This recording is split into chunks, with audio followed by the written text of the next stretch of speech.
scientifiques du MIT ont réussi à améliorer la précision des horloges atomiques. On est à 100 millisecondes pour 14 milliards d'années, donc l'équivalent de 100 millisecondes depuis la création de l'univers.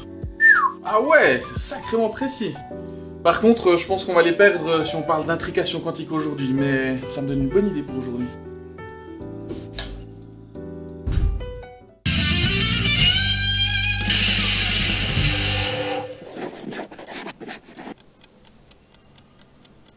Bonjour à tous et bienvenue dans ce nouvel horlogisme. Aujourd'hui, plutôt que de parler des toutes dernières technologies en matière de mesure du temps, on va plutôt vous parler de tout ce qui a été fait avant d'en arriver à lire l'heure, la minute et la seconde sur les montres, comme on le fait aujourd'hui.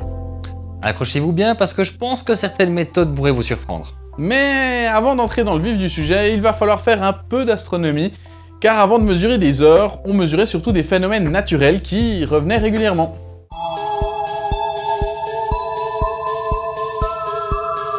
Bien entendu, on peut facilement supposer que depuis toujours, l'homme a eu besoin de mesurer le temps qui passe, et un des premiers repères faciles à voir, c'est l'alternance du jour et de la nuit.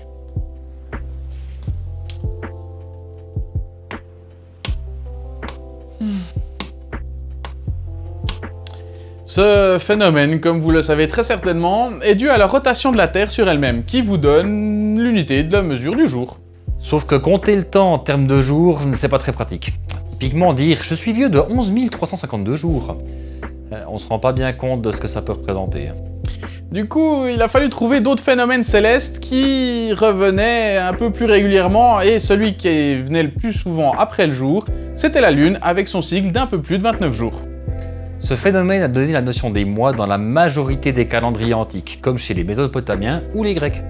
Bon, pour être plus précis, la lunaison, c'est-à-dire le temps entre deux pleines lunes ou deux nouvelles lunes, est de 29,531 jours, soit environ 29 jours, 12 heures, 44 minutes et 2,9 secondes.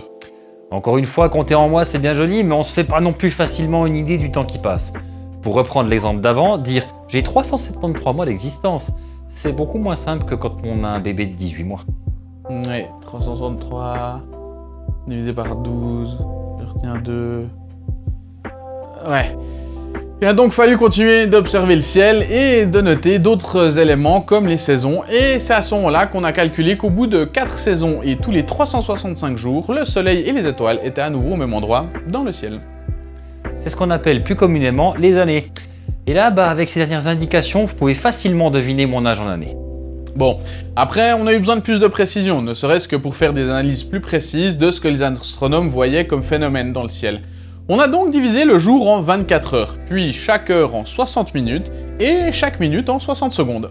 C'est pas le système le plus simple. Pourtant, certains de nos voisins, pendant la Première République vers 1793, ont bien tenté de mettre en place des heures décimales basées sur le même principe que tout ce qu'on calcule en base 10, comme le système métrique, mais ça n'a pas duré bien longtemps. Non. Vous vous doutez bien que pour l'horlogerie et les sciences, la Révolution française et les années qui ont suivi méritent clairement une vidéo à part entière. Bon, c'est pas tout ça, mais maintenant qu'on a vu les différentes notions du temps, on le mesurait avec quoi à l'époque? Eh ben, le tout premier moyen, c'était le gnomon. Un simple bâton planté dans le sol dont le déplacement de l'ombre permettait de suivre les heures.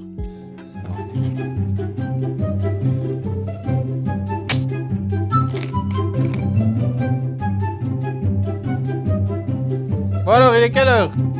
Il est 14h15. Nickel. On a trouvé des traces de ce système en 3000 avant Jésus-Christ en Égypte et 2400 ans avant notre ère chez les Chinois. Mais potentiellement, on peut supposer que ce système était déjà utilisé il y a plus de 10 000 ans, vu qu'un arbre ou un rocher, ça marche aussi de la même manière. C'est d'ailleurs exactement le même système qui est utilisé pour les cadrans solaires. Sauf que dans ce cas, on a une graduation qui nous permet de mieux se repérer et de lire l'heure à la demi-heure. On a même été jusqu'à créer des cadrans solaires précis à la minute au XVIIe siècle. Mais ces derniers n'ont pas duré longtemps avant l'arrivée des pendules qui, elles, étaient précises à la seconde. Pour créer un cadran solaire, rien de plus simple. On cherche le nord avec une boussole. On place notre bâton dans l'axe du nord-sud et on a le midi de notre cadran solaire. Par contre, avant d'aller plus loin, il faut qu'on précise que l'heure qu'indique un cadran solaire, c'est pas forcément, voire très rarement la même que celle qu'indique une montre ou votre téléphone portable. Et c'est reparti pour quelques notions liées à l'astronomie.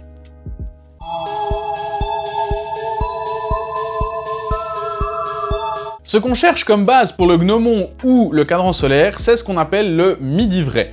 C'est le moment de la journée où l'ombre au sol est la plus petite. C'est exactement le milieu de la journée.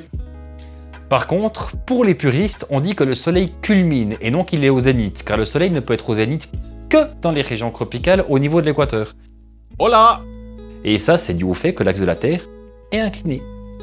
C'est aussi l'inclinaison de la Terre qui fait qu'en hiver, le soleil se trouve bas à l'horizon et qu'en été, il se trouve beaucoup plus haut dans le ciel. C'est d'ailleurs aussi pour cette raison que quand on regarde un cadran solaire, la partie centrale, qui s'appelle aussi un gnomon, est plantée à un certain angle. Le gnomon doit être parallèle à l'axe de la rotation de la Terre, sinon l'ombre ne sera pas alignée au fil des saisons. Et c'est cet angle qu'on appelle la latitude. Typiquement, à l'équateur, on parle de latitude 0, car on est exactement à 90 degrés du soleil. Notre gnomon sera facile à planter. Pour Paris, on doit l'incliner à 49 degrés, et en Suisse, on sera plutôt à 47 degrés. On va vous faire un petit exemple avec cette map monde. Si on plante n'importe comment notre gnomon, par exemple ici, hop, et que on vient voir avec le soleil, à la même heure, en été, l'ombre, elle sera dans cette position-là, et en hiver, avec le soleil qui descend en bas dans l'horizon, on voit qu'elle est dans cette position-là. Malheureusement, elle bouge n'importe comment, du coup, on n'aura jamais la même heure. Si on fait la même chose en alignant notre gnomon avec l'axe de la Terre, en été, par exemple, à une heure, on aura une ombre comme ça, et à la même heure, en hiver, l'ombre sera juste beaucoup plus longue. Mais du coup... Ouais, ça faisait longtemps qu'on l'avait pas fait, celle-ci. Elle me plaît toujours autant, cette blague nulle. Comme j'essayais de le dire, si je suis ton raisonnement, on doit adapter le gnomon à l'inclinaison de la Terre, en fonction de la hauteur où on se trouve par rapport à la Terre. Donc la latitude, mais on va avoir la même heure si on regarde le même bâton à Rennes en Bretagne, à Strasbourg? Non, c'est tout à fait juste, car on n'a pas encore parlé de la longitude. Un cadran solaire placé à l'est indiquera toujours une heure plus tardive qu'un cadran placé à l'ouest. Typiquement, entre ces deux villes, il y a exactement 37 minutes de différence, et pour donner une idée pour les Suisses, il y a 18 minutes de différence entre Genève et Valmuster au fin fond des Grisons. Mais du coup, on faisait comment si l'heure change tout le temps en fonction des latitudes, des longitudes et tout ça? Pour les saisons, le jour solaire vrai, c'est assez simple. On fait une moyenne de la durée du jour solaire vrai pendant une année, et on définit le jour solaire moyen. C'est d'ailleurs celui qui est utilisé aujourd'hui et qu'on a découpé en 12 heures de jour et 12 heures de nuit, soit les 24 heures qu'on utilise tous. Ce qui veut dire que vu qu'on a basé sur le jour moyen, on va être décalé par rapport à la nature. Ouais, c'est exactement ça. On appelle ça l'équation du temps, qui est représentée par un analemme et qui nous indique le décalage en minutes au fil des saisons. D'ailleurs, c'est le 11 février que l'heure moyenne a le plus d'avance avec 14 minutes et 22 secondes, et le 4 novembre qu'on a le plus de retard avec 16 minutes et 23 secondes.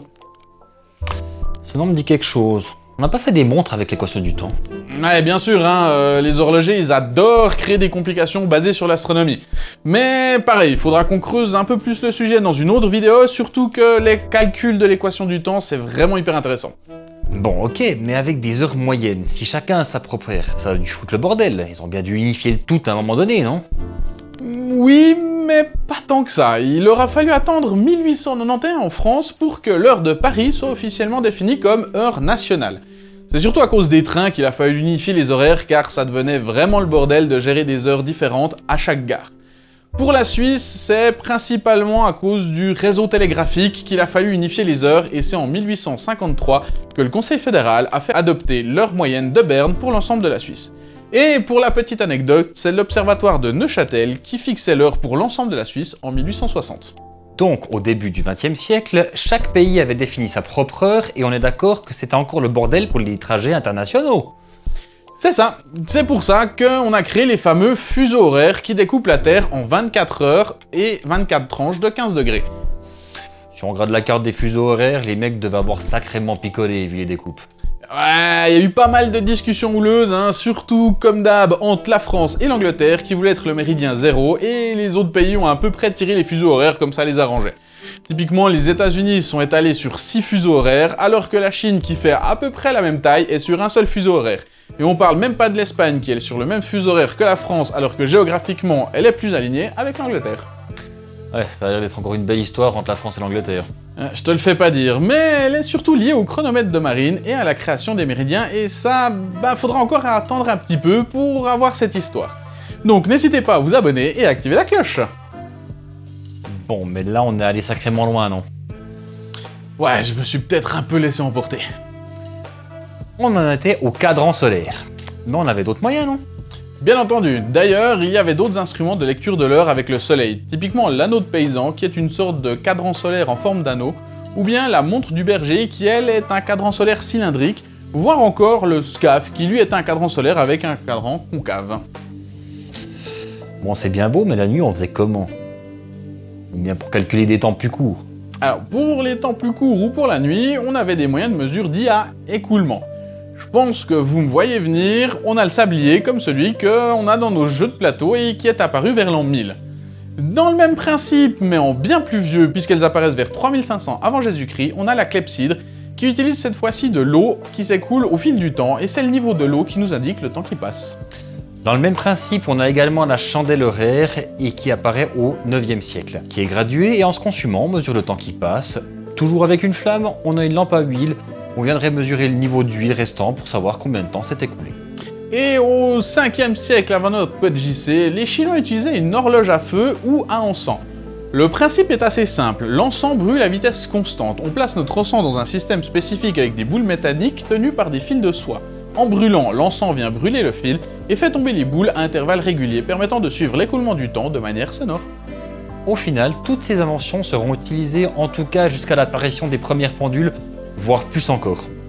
Ouais, faudra attendre en tout cas le 14e siècle, car c'est qu'à ce moment-là qu'apparaissent les premières pendules permettant de mesurer le temps avec plus de précision que ces différents systèmes. Bon, je crois qu'on va s'arrêter là, ça fait déjà pas mal d'informations. Surtout que mon petit doigt me dit que la suite de cette vidéo devrait arriver bientôt.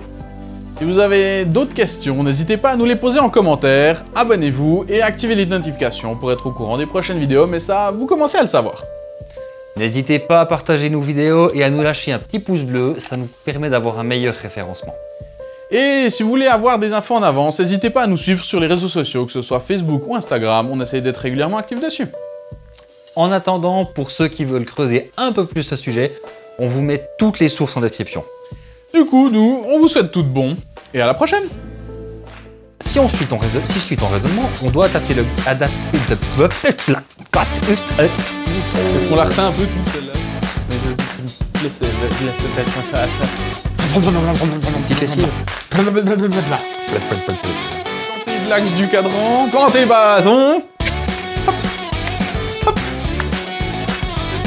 D'ailleurs, le 11 février, l'heure la... Non, t'as pas envie là. Là, c'est la fatigue là. Au 9e siècle, et qui est gradué en se consumant, on mesure le temps. On passe toujours avec une flamme de gratus. Ouais,